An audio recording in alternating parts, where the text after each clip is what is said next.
Right. Gonna start a bit hydrated here.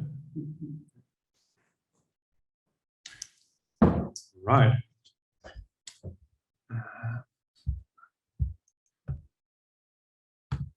So the topic today is ignition, the power of motivation. And this is actually connected to my last sermon. And I'm gonna give a quick repetition of what I talked about then. So this whole sermon is based upon this book that I read, The Talent Code. And just by curiosity, has anyone read this book? So nobody knows about this. Ooh, good for me. Makes me sound smart. So what he did is that he wanted to challenge the fact that we're always born with these talents and that affects our whole life. But he wanted to say that greatness isn't born, that it is grown. It's something we work towards. And what he did, he went to different places on Earth that he calls talent hotbeds, which is places that generated a lot of talent. One of the examples is a tennis court, one inside tennis court from Russia, I think it's called Spartak, and they created more top 20 women players than the whole of the United States. So he went to all these places to find out what is the key, what is it that makes them create so much talent. And he came up with 3 different keys. The first one is ignition. You get a motivation to do something, and then you do deep practice, which is different from just practice. You do more intense, focused practice, and then you have a coach that helps you get motivated and practice more deeply. So last time I focused more about deep practice. So what is it? So God created us in his own image, I talked about. So he created us with the potential to be good at almost anything. And how does this work? How does he make this work? In our brains, we have a lot of nerve fibers. So when you do any action, they get activated. And the thing is that when you do something more and more, you see this orange thing. I think it's actually white, but it continues to grow the more you do an action. So the more you throw a baseball, you're gonna myelinate those fibers. So the signal is gonna be stronger, faster, faster, and faster, and you're gonna build that skill. But the thing about deep practice is how can you build this in the most effective way possible?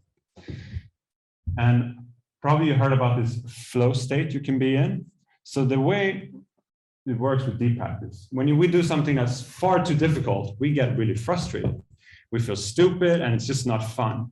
And when we do something that's too easy for our skills, we get bored and we don't feel stimulated. But when we find this level of flow, where we're kind of right at the edge of our abilities, when we start to make mistakes, that is when we can really practice. The deep practice comes in, because these mistakes are the key, because we use them to, if you play an instrument and you play a wrong note, the normal practice, you just continue to play the whole song. You don't really worry about it. But deep practice, you stop. You say, whoa, what happened there? And then you start thinking, oh, my finger's wrong. And then you practice that section until you get it, and then you continue on. That's the deep practice. You focus on his mistakes.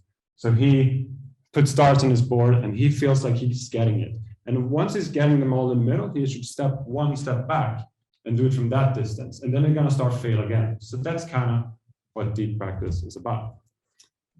Did that make sense? Or so we're at the same page now, those who missed the first sermon. So now we're going to talk ignition, the power of motivation. So why? So we said that God created this way our potential to become great. So he also created motivation. So what is it? So motivation is to have a motive to do action. You get excited about something and you do it. If you don't do it, it's just an idea in your head. And I want to deep dive if motivation is really that important. Does it actually make a difference? So I want to introduce to you a study that was made with the question of why do certain children progress quickly at music lessons and others don't? So this researcher, he took, I think, 157 children with the same skill level, and he took the progress, he wrote down, did a lot of tests. And after 7 months, it was as a usual music group. Some people hadn't developed at all. I don't know what they were doing. Some people were more average, and some people just were really good. They just improved so much. It was just, wow, how can it be so good? So then he wanted to try to find the X factor. Why did this occur? Was it IQ? So he took IQ, he measured everyone's IQ and measured it with how they developed, and it didn't match up. No. Was it math skills? No. Sense of rhythm? Whatever he tried, it didn't match up with how they developed skill. But then he remembered that he asked a question in the beginning of these lessons. He asked the kids, how long do you think you'll play your new instrument? And they had different choices, just the first one being play through this year, through middle school, through high school, all my life, I want to be a musician. So they chose these things. And then he did the usual thing, he matched it with the skill. He didn't expect much, but then he got this graph. So let me explain this with you. So on the top one is those who have a long-term commitment that said, I want to play for high school and all my life. When they practiced 20 minutes, they achieved more than those who had a low commitment that said they're just going to play through the year. When they practiced 1.5 hours, they achieved more in 20 minutes. And when you see they combine that long-term commitment with a high level of practice, you can see that skyrocketed. They just flew up the chart. And he was really surprised by this. So it seemed that when they had this commitment, it fueled their practice. Just imagine yourself, you're going to play an instrument for 3 months. You're just going to practice for more fun. But if you have a goal, you're going to be more intense about your studies. You want to become better. And when you don't become better, you try to make your practice more efficient. You push yourself out of your comfort zone because you're committed to something. But when it's short, you don't really care. It's just fun. So he expected them to all be an empty sheet, to all be on the same level. But the kids, it's like they're all filled with these different things that affect them in their life.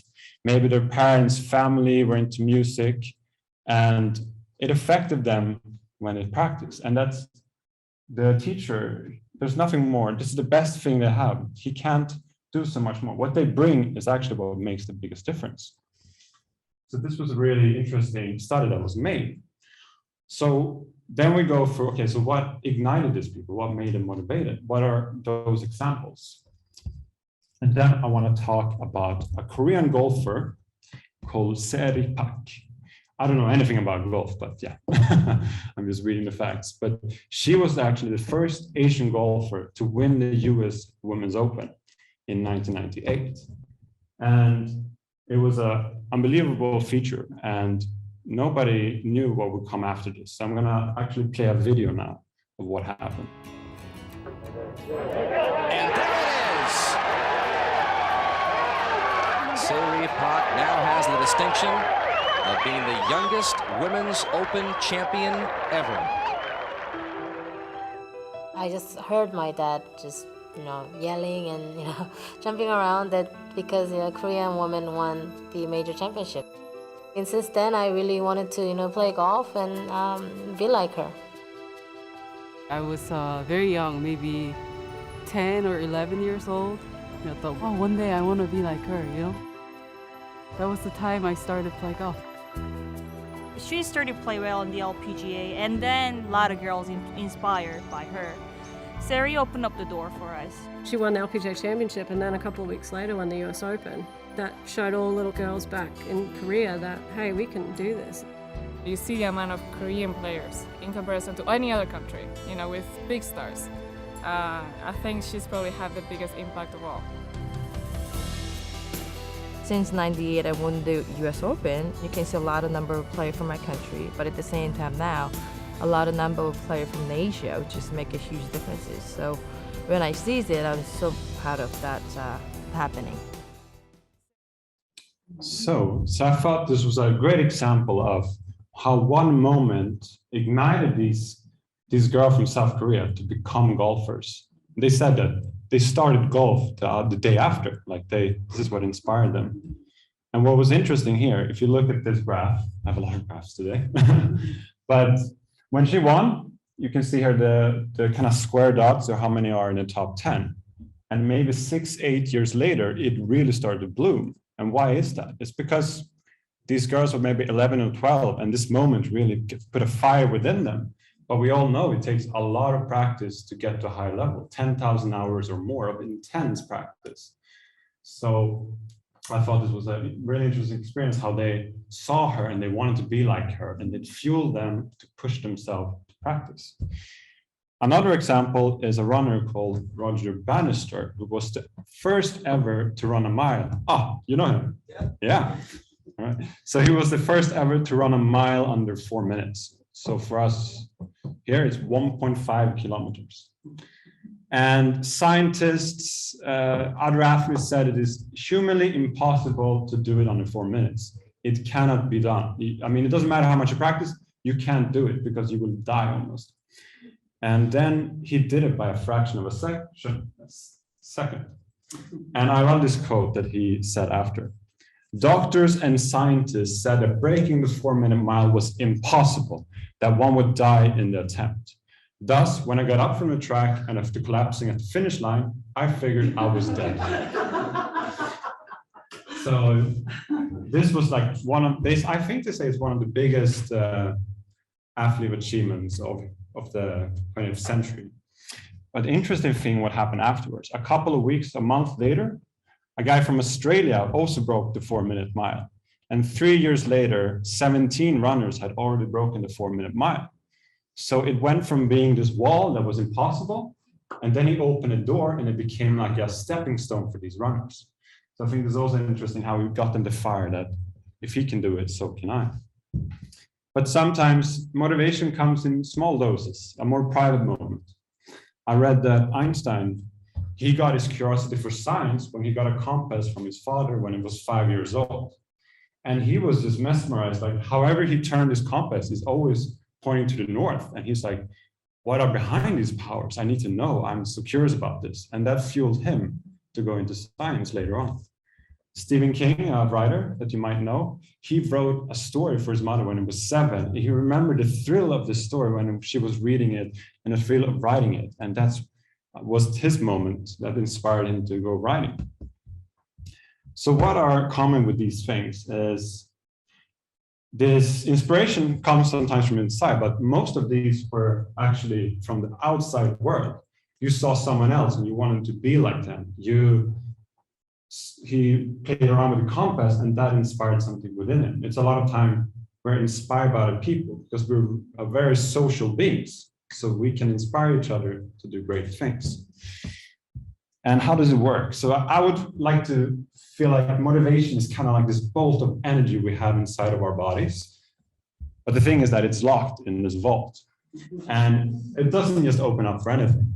I might have been a South Korean boy watching Sarah Park doing that thing and I'll be, neat, and then go on my day. It wouldn't affect me.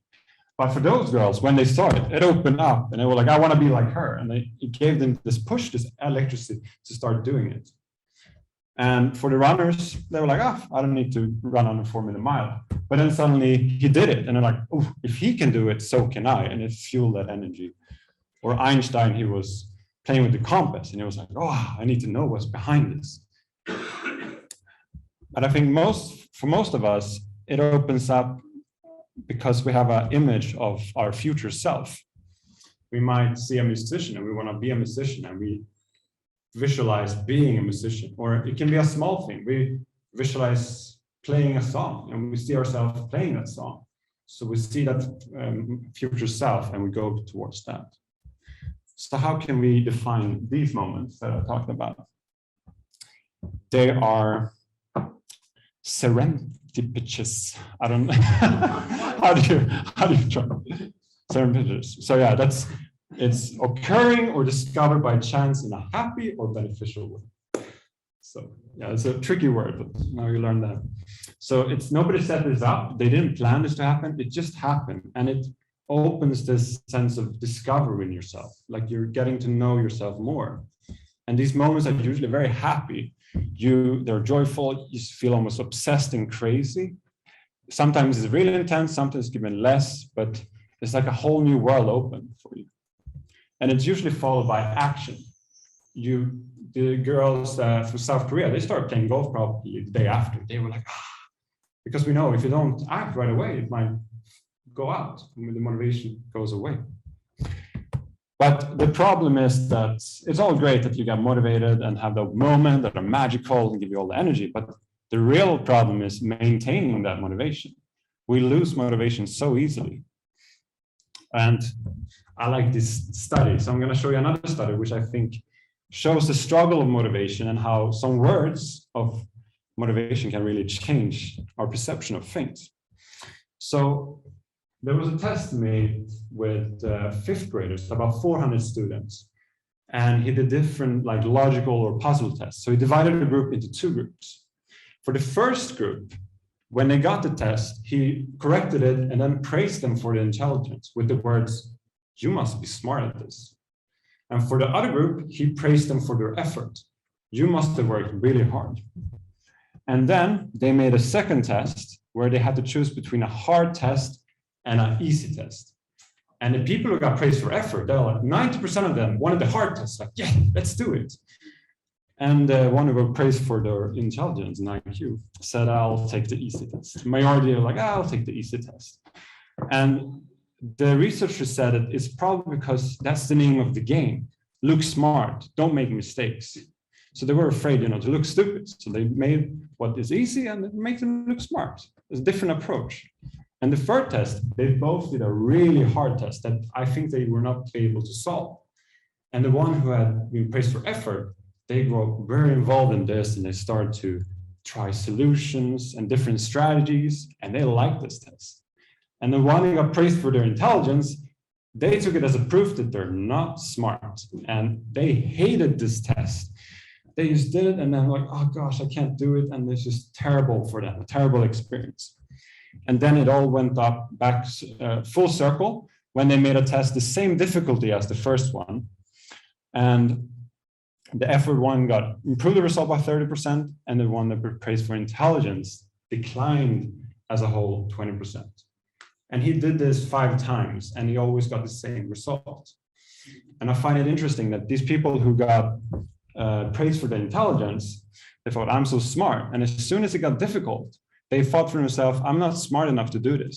So it was even hard for them to try. And they were afraid of making mistakes, and it just made them feel bad. But the kids who got praised for their effort, they had fire. Even if this test was impossible, they liked the challenge. They didn't care if they did bad. They liked just putting their effort in. It was so interesting how these words just affected them. And I think one of the problems that I feel, and I also with motivation, is that we only focus what we can see. I think we all seen it sometimes. Success is like an iceberg. We see the success, and that's all we see. Maybe we try to play football, and then we compare with these athletes, and we're only playing for like 3-4 months. We're like, we're not as good as them. I don't have the talent for it. It's never going to work. But you don't see the persistent failure, sacrifice, disappointment, dedication, hard work, discipline that went through them. And we cannot compare ourselves with only the top of the iceberg. And it's like those people don't even exist. No one got to those skills and success just because they were so talented. Everyone has to work hard. Maybe make it easier somehow. Who knows? Talent is mysterious, but we're doing an unfair comparison, which demotivated us and stops us from even trying. Kind of like the kids that got praised for their intelligence.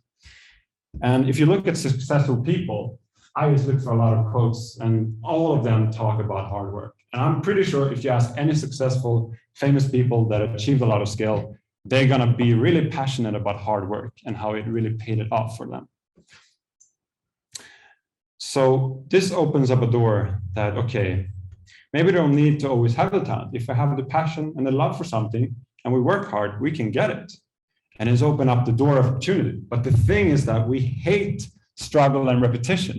We almost get an allergic reaction to these words. It's terrible to be in this state of struggle.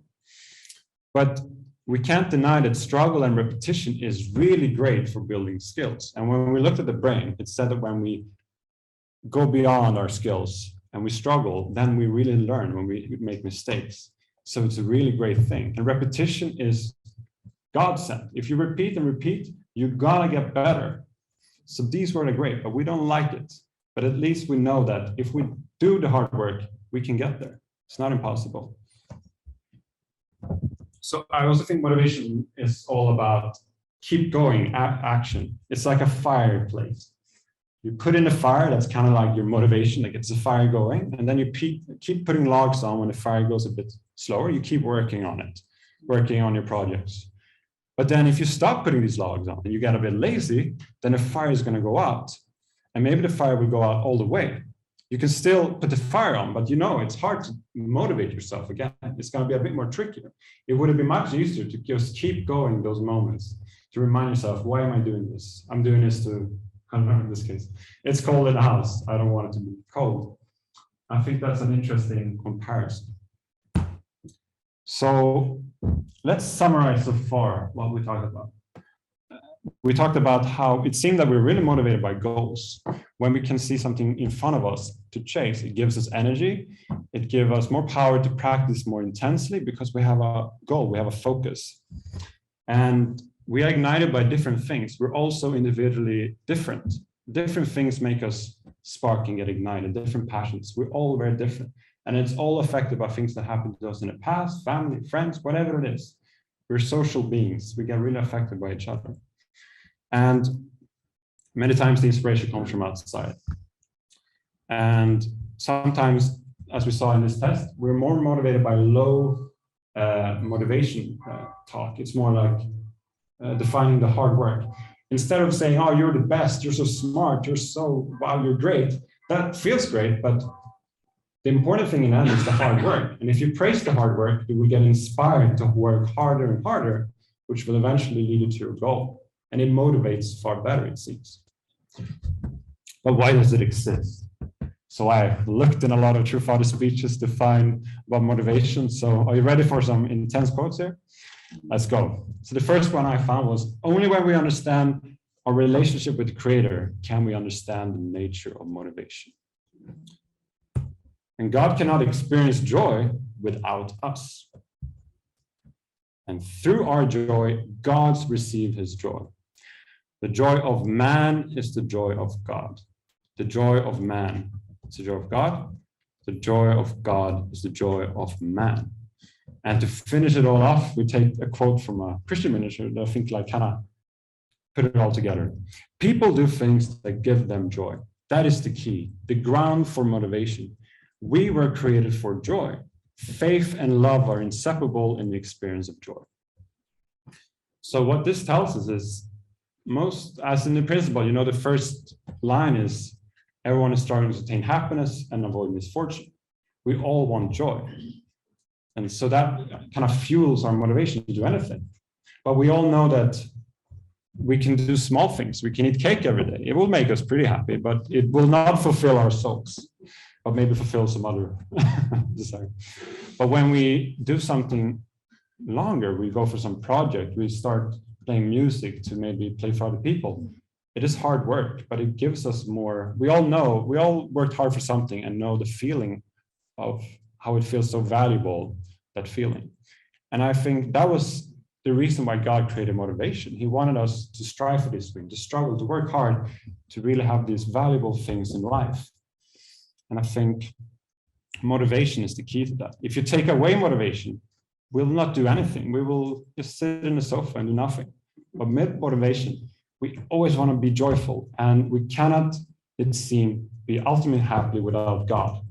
When we take something, because you can play music for yourself, it can be fulfilling, but when you play for others, when you do other people happy, when you make the world better, it is even more fulfilling.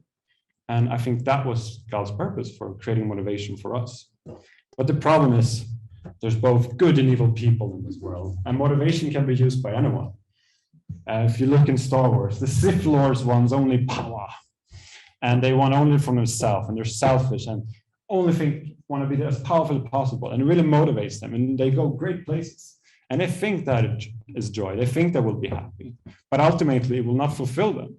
In all the movies you've ever seen, do the bad guys ever win? No, because it doesn't last. There's no end goal that is good enough. And the Sith, they do also. They're as powerful as the Sith. No, the Jedis are as powerful as the Sith, but they are doing it for other people, for goodness, to serve, to make the world a better place. And when they achieve their goal, everyone is peaceful. They feel so fulfilled, and the world becomes a better place. And their motivation, they're as highly motivated, both of them, but it will be more fulfilling for the Jedi, for the good guy, when you do it for a good purpose. And to finish it all off, I want to take an example of True Father, when I believe he got ignited why we're standing here today. We all know about when he had this vision of Jesus that said to take on this mission. And this was a really changing moment for him. It was a moment of motivation, a moment of commitment that gave him so much energy to do the things that was needed. And he saw himself making God happy, to end his suffering, to try to make this world a better place. And he saw a vision of a world of peace. And that fueled him, and that made him go from this was how it began in this is the first church, I think. And then you have Champion. And this is probably an old image, so there's probably 5 more buildings there by now. But I also think that's an interesting fact, that you see the development. There was a small house, and now it's all this. If you look all around us, we're constantly developing. Maybe some things never change. We have war and conflict, but things always develop because we are not happy just being where we are.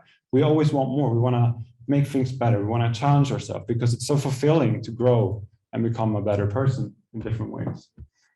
And so the power of motivation, what does it do? It can give us that extra push to do things that we want to do. And as a result, we might end up in places that we did not expect to arrive at. So thank you very much.